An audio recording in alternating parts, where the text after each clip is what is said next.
If you work in quality control at a candy factory, you know strict safety regulations come with the job. It's why you partner with Grainger. Grainger helps you find the high-quality and compliant products your business needs to inspect, detect, and help correct issues. And the sweetest part is, everyone gets a product that's as safe to eat as it is delicious.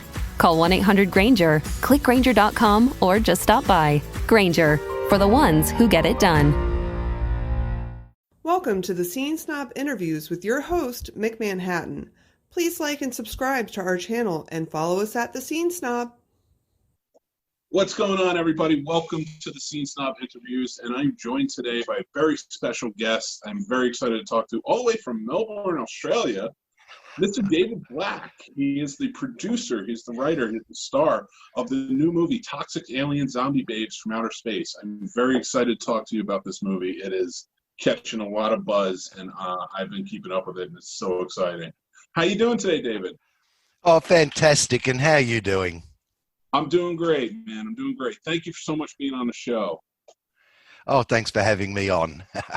So how's everything over there? I know COVID has kind of hit everybody hard globally, and but you guys are doing okay over there? Not really. We're in stage 4 lockdown. You're only allowed out, well, until this morning, until midnight, you're only allowed out for 1 hour a day. Now they said you're allowed out for 2 hours, but only for 4 reasons. That's to go to the doctor, to go to shopping, to go to work if you can't work from home, or for exercise. And we're also under a curfew. And there's a limit to, we have to social distance, we have to wear masks outside. So we're under one of the strictest lockdowns in the whole world. Whoa, I didn't realize it was that strict and where you guys were. And I have some friends in Australia, and I guess we just never got into how strict it is. I suppose we should probably be that strict here in the States. Oh, the other states in Australia aren't under as strict a lockdown as Melbourne. We just happen to have the amount of cases go through the roof a couple of months back, and it hit the alarm bells, and bang, before we knew it, we were just under the strictest lockdowns. With the film, we were already under lockdown when the film started. So it hasn't changed anything with how we're doing things with the film. That was purely designed to be done under the current conditions. Which is from people all over the world, right? Globally, you have footage from everywhere. Oh, yeah. Virtually anywhere you can think of, we've got footage either arranged to come in or that has come in. A lot's come in from America, and this is right across America. But I'd say at least a couple are from Texas. Oh, that's awesome. And how did you go about getting everybody's footage? Did you have planned certain actors, or were you doing casting through like Zoom like this, or? Well, this all hit us out of the blue in a way. I mean, yeah, sure. Look, we were all looking at what was happening in Wuhan in January, and I think most of us went into lockdown around March. So there was no way of knowing what was going to happen or what we could do. All I knew is that we couldn't get a cast and crew together, and that happened while we were actually shooting a short movie. So I was working with Gerardo on a short movie called Clink, Clunk, Clonk, and we'd already gone into lockdown where you could only have up to 5 people on a set. And he had the script, and I'd already sourced a location, and we were watching to see what the restrictions were to make sure we could go ahead. And then it changed, and I realized, well, we can't have 5 on a set. And even if we could have, we had this scripted for 5 actors, and that meant having no camera guy. You couldn't have your camera, soundy, etc., and still go ahead. But it had been designed also for the lockdown restrictions of the time. So it was basically a narration that we were putting footage over. Anyway, I messaged Gerardo on Facebook, said, hey, restrictions have changed. There's no way you can follow the script now. So just do what you want. Well, he ended up pretty close to following the script. he went out and filmed himself as the main character and kept the camera rolling and had himself in there 5 times. My part in that had already been designed for lockdown. I basically got the iPhone, did the narration, put lipstick on, black lipstick on, and the vampire fangs. These are clip in. I'm not that nuts to have real vampire fangs. And they look awesome. I gotta tell you. Oh, I purposely put them on because I thought your show's visual. Let's just because we're on lockdown, let's not just rock up. I won't rock up in my pajamas, you know. So anyway, I did the narration and filmed my mouth doing the narration. Cling, clang, clong, rose the sound of the big machine. Anyway, where he was filming, he managed to dump that iPhone footage into different places. So wherever he was going, you might see the mouth come up in maybe a street sign or whatever. And I looked at what he did with how he filmed himself 5 times over, and I thought to myself, if I can come up with, sorry about that, if I can come up with maybe 6 or 7 ideas of how we can film without the film looking like Zoom footage, not knocking a podcast's supposed to be Zoom footage, or just all close-ups done on the iPhone, we could probably do a feature. And it was a stupid idea. The sheer size of doing a feature is pretty big in the first place. But as I sat down and kept, just with Notepad open on the computer and jotting down things, I found that I did come up with about 6 or 7 ideas, ways that we could get footage in and work through the scenes and without it looking, because people had done feature films and short films, and it was all just Zoom footage, a whole lot of talking heads. That we didn't want to do what was called a lockdown film. If I was going to do it, it had to be able to be watched long after lockdown, with no apologies, no saying to people,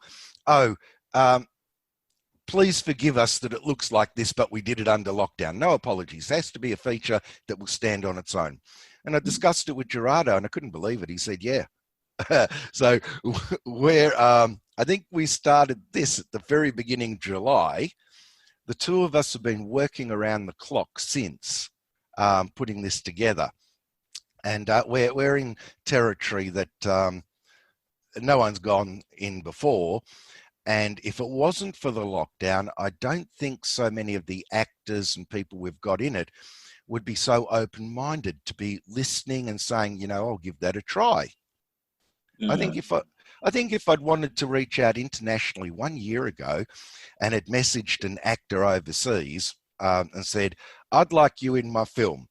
Do you have an iPhone? Can you phone yourself? They would have been thinking I was a nutcase. So the lockdown and the current situations have made people a little bit more open-minded as to how can we work together through this. And I think you've seen the trailer to see that it doesn't look like a shitload of, I don't know if I was allowed to swear. It doesn't look like a whole, okay, I can. It doesn't look like a shitload of Zoom footage. And no. I'm not knocking that, by the way. I watched one piece of Zoom footage and the guy had come up with an idea. Each actor just threw something at the screen. Then the next actor, they must have had someone on the other side, throws something and they catch it. And it looks like that. That's just that's one technique. I mean, that would get boring if you wanted 90 minutes worth of that. No, but I saw, with the trailer, you do see a lot of outdoor footage and such. So, there's a lot of movement. There's a lot of locations, it seems. So, it really kind of works out well. Oh, yeah. I've been surprised by it. But there's going to be more surprises down the track. And I mean bad ones for me. Because a lot of this is thinking on your feet and finding out the problems as they're going along and trying to sort through them. For instance, I didn't start off with a fully written script because this thing had to be malleable.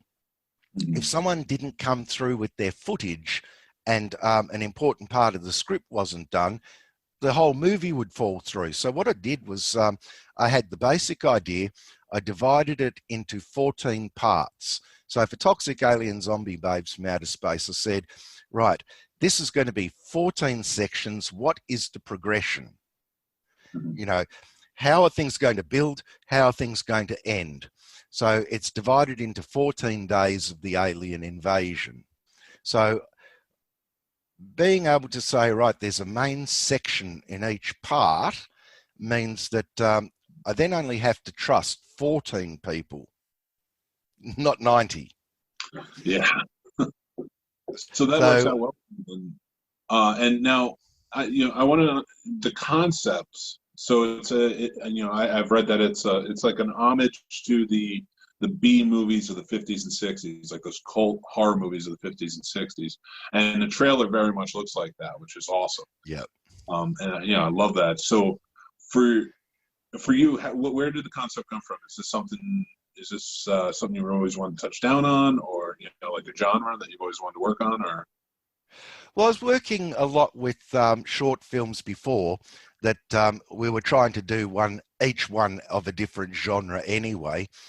But I got a feeling, because my mind's a bit turned to mush after something like 10 weeks of working around the clock. But I got a feeling that when I was looking at it, I realized that the 50s and 60s were far more clever than now. And I'm not a person that lives in the past, but if you look at, say, Attack of the 50-Foot Woman, and you look at it from a filmmaker's point of view, when you see this giant hand come down, it's just somebody doing that at the screen. Look how big my hand looks, Then you've got somebody going, ah! Then you've got the person coming up with the doll, And I thought, right, even in the 20s and 30s, filmmakers had to be a lot more clever. In the 20s and 30s, and we didn't do a homage to the 20s and 30s, but I would like to. The 20s and 30s, there are no rules. People had to come up with their own idea of what is a movie, how is it shot. By the 50s and 60s, there's some rules, but people in trying to think of special effects, they didn't say, let's do it in post. Let's do it all in green screen. So I thought, this is actually a very clever period of time, even though it's quite underrated. So I did want to pay homage to those movies. I thought, another thought came to me was, I can't guarantee we're going to do a great movie. I mean, yes, it's looking good, and yes, we're putting all of our work into it, but I don't want to lie to the public and say, roll up for the greatest show on earth, and then not deliver. So I thought, if we pay homage to these B-grade movies, no one's expecting a Hollywood blockbuster. Okay, well, but that's the nice part about that is too, especially it's its own thing. Like, the way I mean that is you have so many Hollywood blockbusters being pushed off, and you have so many CGI films being pushed off. Now, you guys are using CGI, but it works for you. Like, you guys, it works in the story. It makes sense. It matches nicely the way you're playing it up. So, and you're right. There's a creativity to the 50s and the 60s and their horror films that I think that you guys are really utilizing here in your movie. And yeah. I like that. Well, with the CGI, we're not looking to do Hollywood level. Like, you saw some of the effects, and I'll be honest, they're shithouse. And we could have made those a lot better. I've got other SFX guys that I've worked with, and they could easily take Gerardo's effects and start going through them again and again and again and again to really refine them. And I thought, that's not what this movie is about. It's about schlock humor. I want the scene to have impact, of a different type of impact, not the one that says to you, oh, wow, look at the special effects. Last year, one of the movies I went to, I took Vixie, who was our toxic alien zombie babe, and it was a red carpet event. And it was oh my God, the name of the movie's gone out of my mind. Pikachu. Oh. Pikachu the detective. Vixie is one of these people that will not let you leave the cinema until you have seen all of the credits. When the special effects come up for the crew and it says first unit, I'm going, oh my God, the whole screen was just full of names. I can't even tell you how many names. It could have been 30, could have been 50, but that wasn't the end. It had second unit, third unit, fourth unit, fifth unit. You got that many people on it to make sure that the fur just moves the right way. You know, we're not going to be able to have 250 people working on, you know, the explosion to make that explosion to look so real. So if when we've got a murder hornet come in and you know that that is an effect and it just, you're not expecting a giant murder hornet to go into your face, we're not worried that the effect doesn't convince you. It's to get you laughing your head off like when you watch the 50s and 60s ones, and it's intentional. So yes, I said they were shit house, but that there's different types of shit. I mean, things grow out of shit. but yes, we've used CGI. We haven't tried to fool anybody to get them to go, oh wow. There is actually a genre where people go for these crazy schlocky ideas, and I thought this year is a schlock year. I mean, it started off with Australia going through what is happening in America at the moment. Yeah. We had the same thing. Half of Australia, it seemed, was under fire. When I walked out the front door, it was orange, like you're seeing on the TV at the moment for California. People are talking about blowing their nose and finding ash. That's what we had. So we started off with that. Before we knew it, Chinese year of the rat came in, and out came pestilence and disease, and we're all under lockdown. And then you've got people worried about murder hornets, 5G towers. We're covering all of the events of this year, including, hopefully, the Tiger King. So we've got a few people that are doing imitations, which you see at the beginning of the trailer, that we've got somebody taking off Greta Thunberg. Yep. So instead of saying, here's a Hollywood blockbuster, I'm hoping in 5 years' time, 10 years' time, when someone watches it, they're looking back and they're going, oh my God, I remember that. So it's also a snapshot of the year the world lived a B-grade movie. Yeah, that's a great way to put it. And yeah, I also like the word schlock. The schlock is such a great word, and a great subgenre of movies too. So I'm glad that you guys are utilizing that, and like kind of not just utilizing it, but like really putting your hands on it and adopting it. Because you're right, it is. This year is like the year of schlock, you know, and everything that's been going on. Now with the movie. How much longer do you think you'll have to film? Are you going to take for the rest of the year, or when are you going to premiere? We said on day one we're aiming at November. Now I'm looking at how much work is involved in this, and I'm thinking if we make November, it's going to be late November, because there's no way I could have seen that this much work would have to go into it.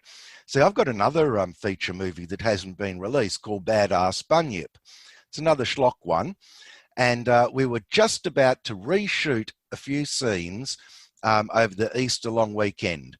The film was already shot in entirety, and there were some sound problems with some scenes because there was a beer swilling scene, and when I swilled the beer went into the microphone. We couldn't clean that up, and I'd had problems with the main actress in it, some pretty major ones after that, and I thought, well, look, I want to reshoot this anyway. I don't want her in it, and I don't want to fix the sound. So I had a new actress. New actress for me is somebody that I've also worked with for 4 years, and we were ready to shoot, and that was the weekend that we went into lockdown. When I look at the work in Badass Bunyip, this thing, we didn't have to do this much with Badass Bunyip. I spent 4 or 5 hours yesterday just going through chats on Facebook where we were organising it, trying to find each scene to see has that been delivered to Gerardo? Has it been shot? Has it been delivered? Just to remind people, when's your footage coming in? In between doing all of that, I'm organising the IMDb's and sending out scripts still to people, reassigning stuff when people won't come through. So that was all a Sunday gone. I didn't have that on Badass Bunyip. The person rocks up, they're actually on the set. They do it. You come away, you've got your footage. With this sort of thing, if you need a crowd, it's not one shoot. You can't get a crowd and have them shot. So I'm getting individual people. Do you have a green screen? Great. You don't? Okay. Can you film against this background so that we can blend it in? And you got to get 10 people's footage in to put them all into the one scene just to be the background characters to watch the two main characters. I was wondering, because you do have a shot in the trailer where it's about 5, 6, 7 people who run in, and I was like, wow, did they do that? How did they do this? Because with being shooting during COVID and such, so it's exciting to learn that. Like you had to get it. Oh, we didn't do it for that one. That one's okay. that one's the scene shot in France. They were allowed to have that many people together and didn't have to have masks on. So that was easily shot that way. But in another scene, we were going to get a group of children shot in Italy. And Italy's lockdown changed again and we couldn't. So now I'm hitting up all of my friends saying, do you have a kid that's between 5 and 11? And of course, being friends, I know that they do. And would you be able to get them watching, film them? They're watching a magician show. So they're going to go, hey, they're going to go, ooh. And at one point, they're all going to say this, and then they're all going to see an alien and go, ah! And it's instructing 10 different people to shoot their kids. That sounds bad. I should say film. Never shoot your kids. That's fantastic. Oh man, my kids would have gone crazy over that. And I couldn't even imagine filming. But no, we still need kids. If you've got a couple of kids and you've got grass there, I can message you after this, and all you need is an iPhone. As long as you can shoot HD, we can put it in. Oh yeah, I should be able to do that. So that'll be interesting. I'll definitely I'll message you afterwards, and we'll get it figured out. I have grass and I have an iPhone, so yeah, should work. For the magician, we had to know ahead of time where we were going to place him so that we could place the audience. And we said, right, grass can be matched from one place to another. So kids sitting on grass. So that sort of scene normally, you've got a bit of pre-production work, but you go out, you've got your camera crew and everything, and you're watching what's going on, and you got 10 kids sitting there and they watch, and it's shot in half an hour. At best, an hour, and it's in the can. Here, it's 14 hours worth of work. And if somebody's footage isn't quite right, there's nothing I can do about it. I mean, I feel bad saying, could you reshoot that again? Because these aren't pro camera people. Yeah.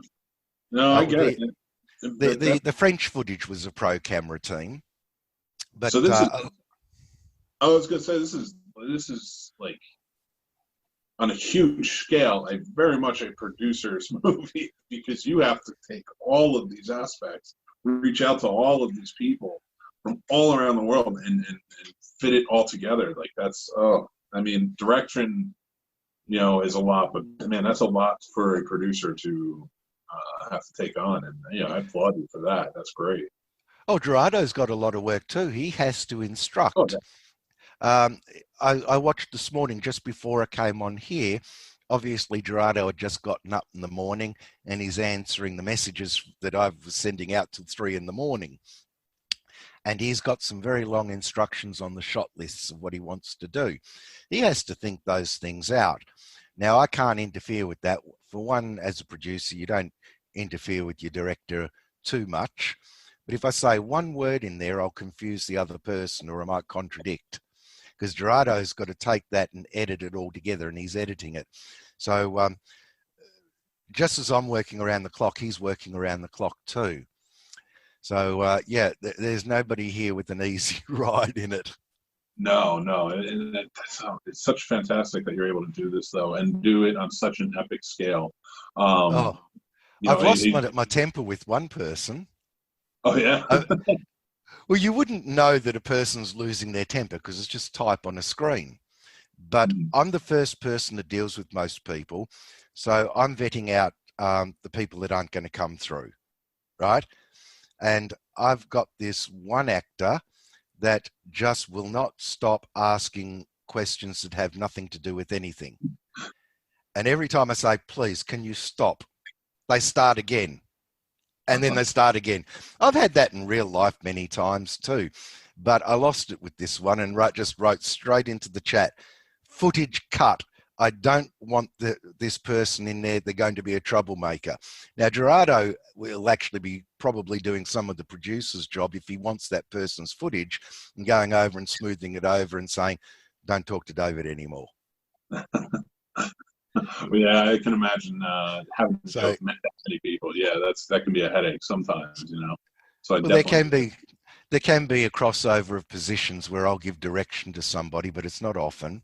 And there will be a crossover where Gerardo will come in and do some of the producer's work, but it's not often. But yeah, I've got a lot of idiots in this. I shouldn't call them that, but people put their hand up and they're not capable of doing what they're saying, and I will lose an hour in back and forth chat until I can work out that this person cannot do what they're saying. So I'm the one with the frustration in the chasing. Yeah. Well, now, yeah. With this, so it's coming out sometime in November. You're looking optimistically, I guess, at the end of November once you can get everything all together, which is great. I can't wait for that. And so after that, what's the plan? What are you going to do with distribution, and when can I see it here? Well, my distribution plan and what I'm doing with it is totally different to anything that anybody else is doing in the industry. And this is what is confusing everybody. For instance, I'm not selling it. I'm giving it away for free. Oh, okay. How come you do that? I've spent 4 years or 5 years in the industry watching film after film disappear. What happens is people, they'll do their fundraiser to get money. They'll do all of this stuff and then they think they can sell it. And they might get a sale. Some of them have gone off to the American film market or the Berlin one, and they come back with 10 grand. And they've got it sold to somebody that'll put it out in a DVD. But the amount of views that these things get are next to nothing. And people, unless they're going to pay, aren't going to see it. So almost nobody gets to see the film. Now, this is actually something that actors aren't realizing, that they do not have the same purpose as the producer and the director. The producer and director are usually looking to make money. They've made their film, they want to place it, they want to make money. And the only films that are really making money and being placed are your blockbusters. You can't do that on anything like a film of $1 million or less. The actor is hoping that they're going to make a name, that the general public will see them and then go, I love that performance. And then they will get more and more paid jobs because they've made a name. And I thought, right, I'm not in this to make money from producing. I actually make my own films because I want to act. And I started making them because nobody else would have me on their films, or if they did, they just gave me little roles. And then I became disappointed because their films came out and almost nobody saw them. And I thought, well, that's never going to go anywhere. And then I started realizing a lot of industries don't make money off of their main product. When you go to the cinema and you buy a ticket, you think that the cinema makes money from selling tickets to movies. And they do, but the majority is actually made from the food. There's something, I think when I last read about this, it was they make 15% of their money from ticket sales and the rest is made from selling food. I mean, $8 for a tub of popcorn and $10 for a stubby of beer, you can tell they're making money. And then I looked at McDonald's. I thought, well, they're in competition in a way with McDonald's. McDonald's Corporation makes most of its money from rentals. It rents the place to the franchisees. So they're in the real estate business. They don't make much from the food. Yeah. I used to be a cartoonist. Although I was an editorial cartoonist for The Truth, which was a major newspaper in Australia, I wanted to do a cartoon strip. And when I found out with the syndicated cartoon strips, most of the amount that came back from a sale of a syndicated cartoon strip could be as low as $10. And back then you needed maybe $500 a week to live. And I thought, well, hang on, the person might be syndicated to 100 newspapers and they're not going to make a living from what's coming back. What's going on? And the different agents told me, in every state and every city, you've got one or two main newspapers and the majority of people read them. This is way back then. You get your cartoon strip in there, you sell merchandise like mad, because as soon as it comes to back to school, they want a lunchbox with the cartoon character. It might be Snoopy. They want T-shirts. They want drink bottles. If that cartoon strip is not in that city, your merchandise sales go down because nobody knows it. So cartoonists were making their money from merchandise. Well, I have watched how, say, the Kardashians and other people make money purely from fame. Actually, I'll take it back. I won't mention the Kardashians. Everybody's cringing. Let's talk about The Walking Dead. The people on The Walking Dead get paid well. They're on a major show. It's been running 10 years. So I think it finishes next year. And you'd think, boy, you'd be rolling in money. They make more money from appearances at conventions than they do for the whole series. So no, they're not getting they're not getting underpaid for the series, but they rock up, and over 1 year of going to conventions, which might only be 10 because you're going on a weekend, they will make more money from being in 10 episodes. That's signing autographs and letting people have their picture taken with them. The money, I believe, that would be made in this, because I've looked at the business models and said, it's unlikely you'll make money from selling your film. But if you come into my film and you do a fantastic job with that script and people look at what you've done, you'll boost your standing. And what will happen is maybe you'll be asked to go to a panel at one of these things, and you'll be paid to do a panel. Maybe you'll be asked to cut the ribbon at a car thing. I don't know if you remember Jane Mansfield. Oh, yeah. You've heard? Mm-hmm. Jane Mansfield is remembered as a great big movie star. She was always at loggerheads with her studio, who were like holding her back. But she really manipulated the media well, like losing her top and then getting all of the publicity on it. She got such a big profile that she actually did make more money from cutting the ribbon at a car launch than she did for a whole month of being in a movie. Now, that's a woman with an IQ of 140. I might have it wrong. She was at genius level. She could speak 5 languages fluently and play quite a number of musical instruments to pro level, and she could sing and play at the same time. This is a highly talented woman, and she realized early on that a high profile was the way to go. Now, when I look at these conventions and I look at who are their paid guests, I look at some of them, and I looked at one the other day and I said, Helicopter Man. Geez, I remember him. And I hope this guy isn't watching this and going to send me a nasty email. But Helicopter Man is the guy that stands up in Dawn of the Dead, the original, and the rotor blade cuts his head off.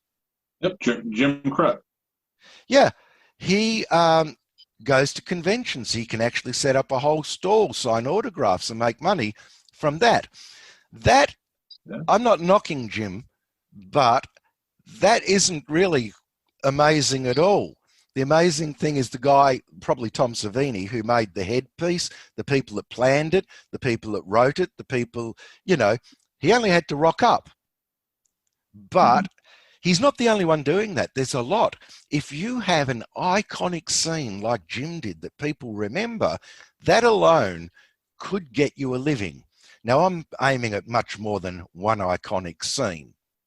I'm only getting my toe wet now. So the whole thing could end up being a failure. But I believe the business model is to make a good film, get it seen by as many people as possible. Now, if I sell it to somebody, they want to make money, they put it up there, it gets buried in Amazon or whatever, that people have to scroll forever to find it. That person is not going to let you see the movie for free. They want to get their money back because they paid me $10,000 or something. $10,000 really isn't a lot of money. Try living on that, and you're out of money in 14, 15 weeks. Then you need another 10,000. The money comes, the money goes. So that's not sustainable.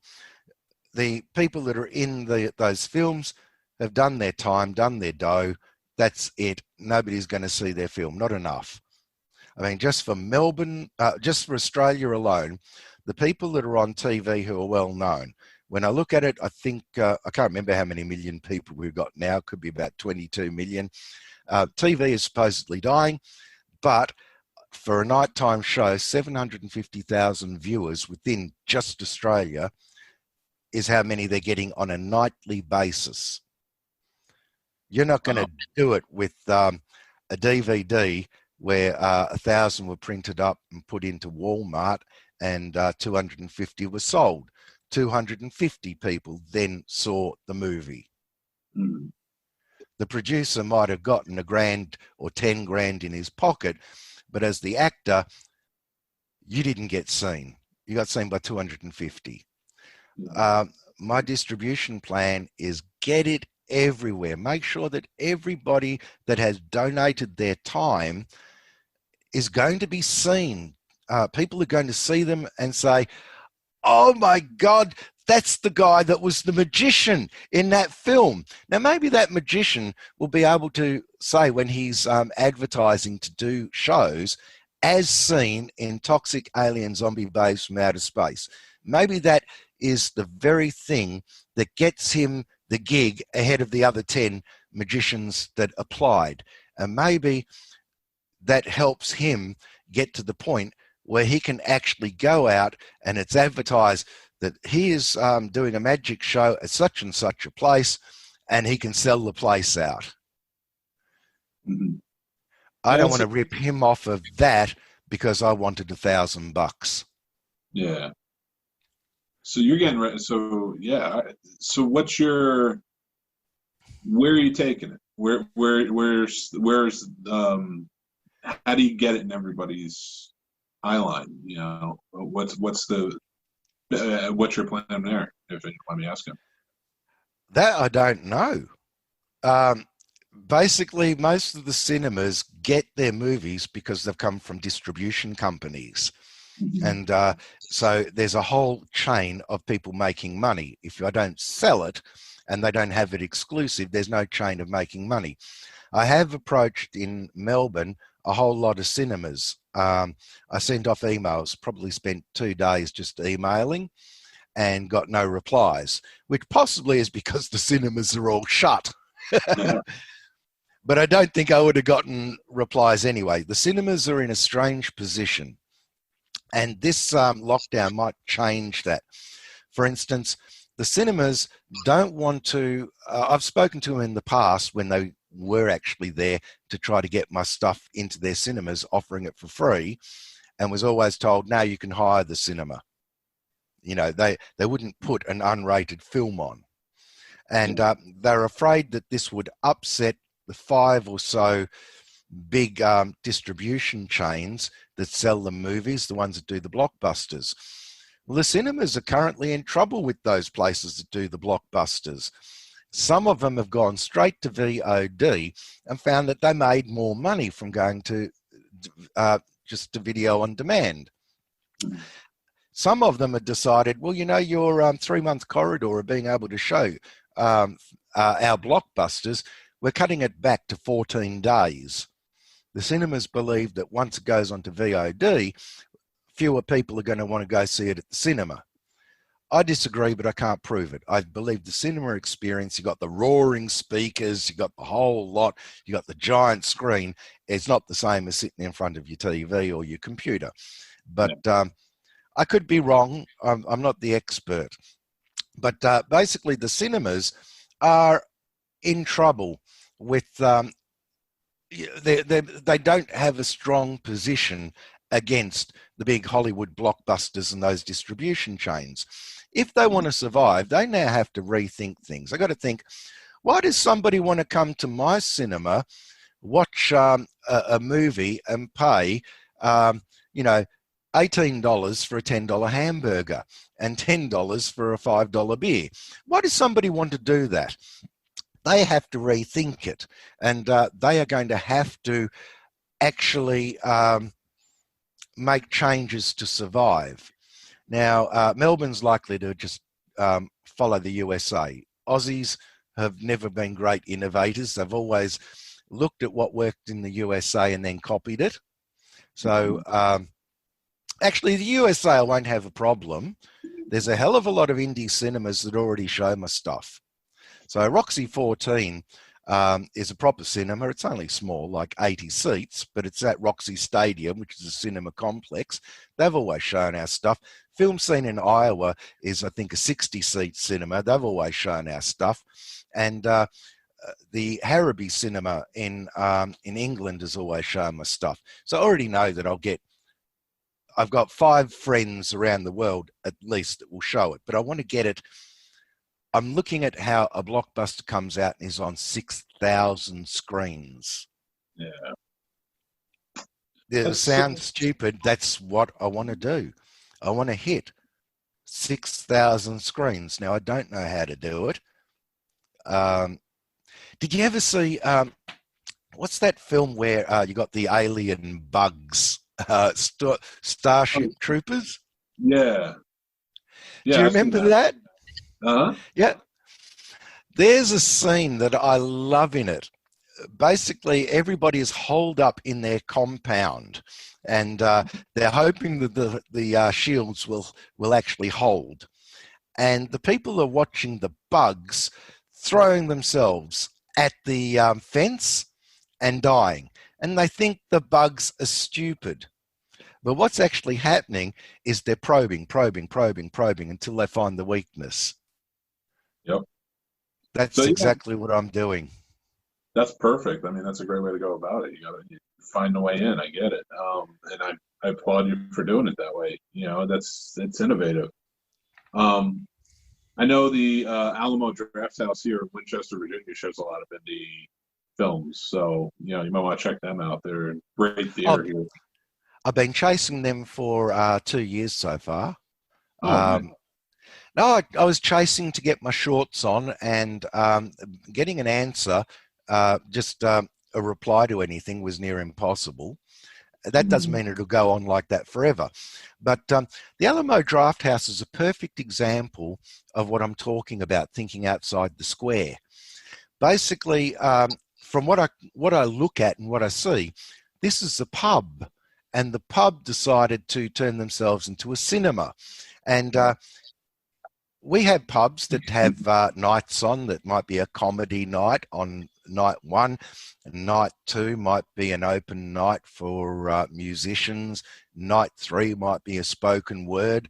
And it seems to me like they're a much larger version of that. And people go in, they're sitting almost at a table, but it's seats, and they order their food and drinks. And in between, in comes a guy, and he'll have a raffle and a competition and everything. I know it's Texas, but it is so Aussie. It's the sort of thing we've been doing for years, but Aussies aren't smart enough.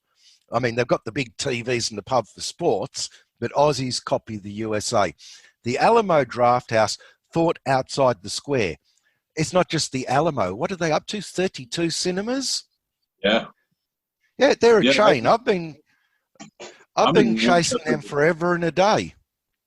Yeah, I'm in Winchester, Virginia, and you would think like out in kind of a remote location like this, they probably wouldn't have one, and it's a booming one. And they opened up early. They opened up in July.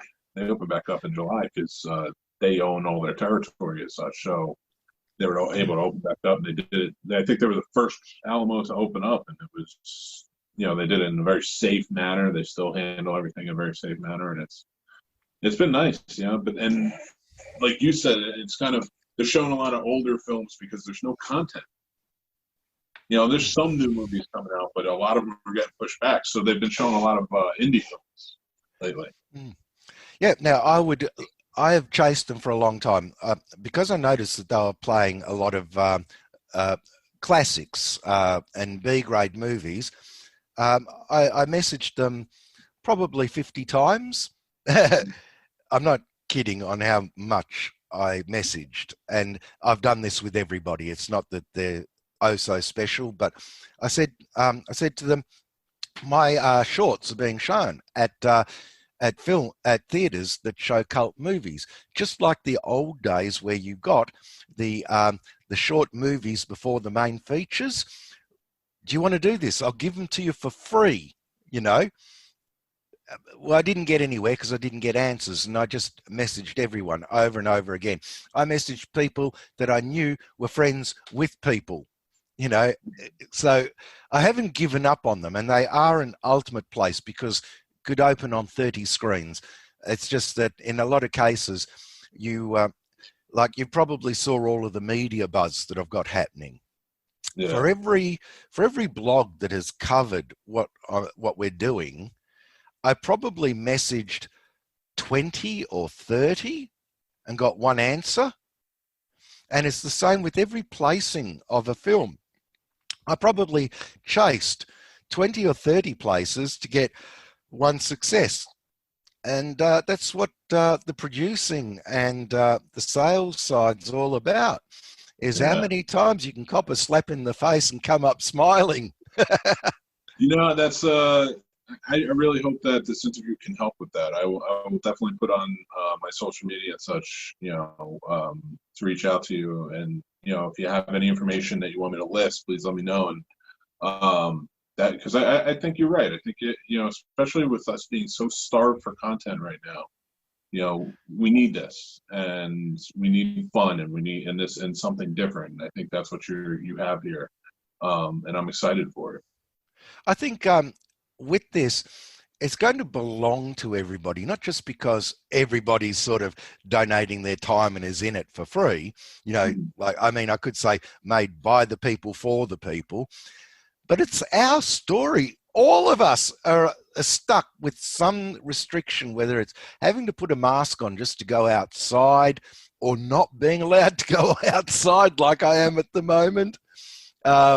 We're all suffering in some way. I really feel for the people in California at the moment because we went through the bushfires earlier this year, very similar to themselves, although I'm thinking theirs might be a bit worse because I don't know if somebody's playing with the photography, but when we had an orange glow, it was a couple of shades less. Yeah, but it makes it sort of strong there, yeah, everyone in the world is affected at the moment, and we're all going through a shared experience. And I think this movie it's making light of it in one way because we've got no choice. We're going to go through it whether we like it or not. So we may as well have a laugh at ourselves and what's going on. But I'm trying my best to think of all of the different things that are going on and reflect them in the movie in different scenes. Whatever's not reflected in a scene, I play in it a vlogger that comes on and discusses stuff at the beginning of each section. So that gives a chance for me to mention things that I'm seeing going on and try to get something funny. Like I'm seeing a lot of stuff about QAnon. I never heard of them before. We've got all of these conspiracy theories, groups, things that are happening. They can't all be touched on in the one film, But if we touch on enough of them, the film in that way actually belongs to everybody because it's a lampoon of our shared experiences. Mhm. Yeah, and that's a great way to put it. Yeah, if I can help in any way, too, I will promote. So please send me your stuff so that way I can, any links or information and stuff like that as it comes out. I would love to promote, and I'll promote through this with the interview. You're always welcome to come on any one of my shows and promote. I know the time difference is a little crazy, but we'll get it figured out. But yeah, I think this is fantastic what you're doing. I like this idea. I like how you brought so many people from so many countries together. It's just an amazing collection and collaboration that I'd love to see in filmmaking. One thing that I hadn't thought of until you mentioned it yourself, when the film's out, is there anything wrong with trying to rouse people up in America to actually pick up the physical phone and call the Alamo Draft House and say, can you show this movie? Just get everybody that loves it. Because it doesn't matter if you saw it before. When you go to a place like the Draft House, you're going into a community experience. So anyone going along to that, they're people that are going to be into schlock movies, or they're going to be into something, and it would be like going to see Rocky Horror. You're going in for the community experience of all seeing that movie together. Yep. So a phone campaign, because I can email till the cows come home, and I can send messages on Facebook to their different places. But if somebody actually picks up the phone, even if the person at the draft house on the other end wants to ignore them, by the time they've got 20 calls, they're going to be saying to their manager, people just keep ringing in asking for this film. That manager is going to talk to a manager above. And when that manager above says, we've got this happening at 4 draft houses, what the hell is this movie? They're going to say, right, there is a demand for it, and we don't have to pay for it. We can just show it, and there's a demand. There are people that go see it. So it could even create a little bit of a community around it if it becomes a cult film. If not, at least on one level, it gave us all something to do when we couldn't go outside. So if I turn out to be a total flop, which I don't want to say that, but it's always possible. You can't go into something without realizing you could fail. You must take the risk and do it anyway. What else were we going to do during this time? I'm only allowed to go to the supermarket, and I've got to be back, within an hour. I'm not allowed to do anything. Gerardo's not allowed to do anything. Yeah. A lot of the people we're working around the world aren't in as strict a lockdown, but they do have problems. They can't catch up with their boyfriend, their girlfriend, their family. They can't go to the movies. They can't do things that they were going to do. At least this gave them a shared experience that they're with us all, so they could communicate with us around the world, and something to look forward to, something to do, something to keep us motivated. Because another problem, which I won't cover in the film, is mental illness. This is hitting some people harder than others. It's not something I can cover in the film because it's not something you can make fun of. Yeah, no, I get that. I understand that, but you're absolutely right. And it is something that, there should be more of a light shined on it. I mean, there's so many people suffering right now. I get that. Well, what am I supposed to do? I mean, if my neighbor is having problems, I'm actually not allowed to visit them. Yeah. I'm in a block of flats. I can see every door of the flats. If they walk outside, I can talk to them. If I notice that they've disappeared and I think there's a problem, I'm not allowed to knock on their door and come into their place and talk to them. So there's all of those limitations. So, yeah, mental illness isn't something to make fun of, whereas a murder hornet is. You can have a great big schlocky murder hornet coming out. But I'm hoping that somehow, because we've got a shared goal, something to do together, that even if we turn out to be a total failure, that we at least got people through what is a temporary situation. But I do hope I know it sounds crazy, but I do want to get this on 6,000 screens.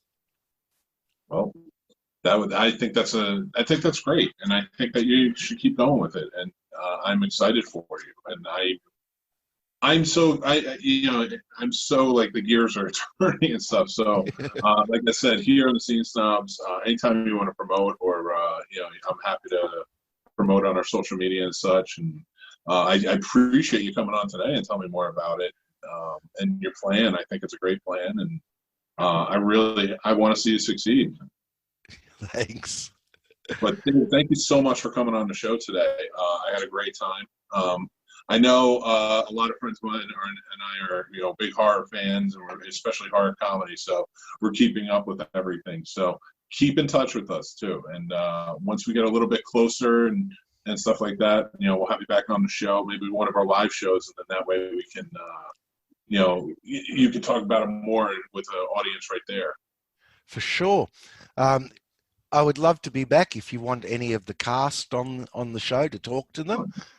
I can always arrange that too. Oh, great. Yeah. I have Zoom, so it could work out definitely. But yeah, so we'll reconvene about it, and we'll get everything situated. And I'm definitely going to highlight this all throughout the month of October, especially because it's our horror month with Halloween coming up. So yeah, we couldn't possibly get it out for Halloween or Mexican Day of the Dead. I would love to, but it's not doable. There's that much editing to do and that much work. Oh no, I meant the interview. So the interview, yeah. Yeah, definitely. So you'll be seeing, and I'll keep playing it on YouTube and such, so people will see it, and also the podcast version. So it'll be out there. Oh, fantastic. I'll give you all the links and everything once we're ready. And I will make sure the word gets out there on my end. Is that Kurt Russell that on is. your T-shirt? Mick Pliskin. Yeah. Oh, that is also one of the two films that he did, and that genre of post-apocalyptic gangs, etc. That was one of my favorite genres when that was all happening, especially the ones that came out of Italy. Oh, absolutely. I don't think we've got any of that happening in this film, which is a shame, but you can't put everything into it. And if you confuse people by jumping into too many different things, it'll fall apart.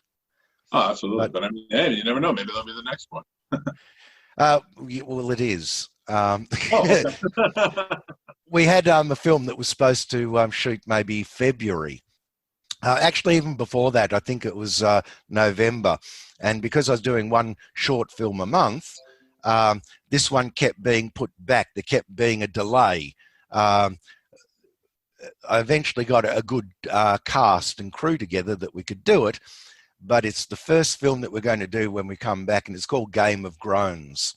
And it's got a girl gang, and it's got a bunch of nerds in it. So not post-apocalyptic, but your gang that comes along and disrupts a place. I'm definitely looking forward to that one too. That is awesome. It sounds perfect. It sounds schlock, and I love it. Yep. Love everything. So thank you so much again, David. And where can everybody follow you on social media? Well, I've got a Twitter, which I pretty much use for promotion. I've also got, probably the best one is YouTube, because people are probably just more interested in the end product. I'd like to see the film. I don't expect them to be wanting to follow me personally, because I haven't really managed to do anything that interesting. I mean, when you look at, say, people that made it as media stars, you're just watching a train wreck ready to happen, and you have to follow them. It's not the product. With me, I do want to do that so that I can go out and do panels, but it's still currently the product, because I haven't managed to make a big enough dickhead of myself for people to be interested. But I'm planning on it. I'll get there. Absolutely. And so awesome. Okay, so I will have in the descriptions. Everybody follow. Go check out the YouTube. Also, check out the trailer now for Toxic Alien Zombie Babes from Outer Space. It's an amazing title. I love it. The movie should be coming out later this year, so we will keep you up to date on it. And remember, everybody, thank you for joining in and watching the interviews. Remember to hit subscribe on our the Scene Snobs YouTube channel and hit those notification buttons to know when we go live. Thanks again, everybody. Thank you, David. We appreciate you having me on. And until next time, everybody, have a good night.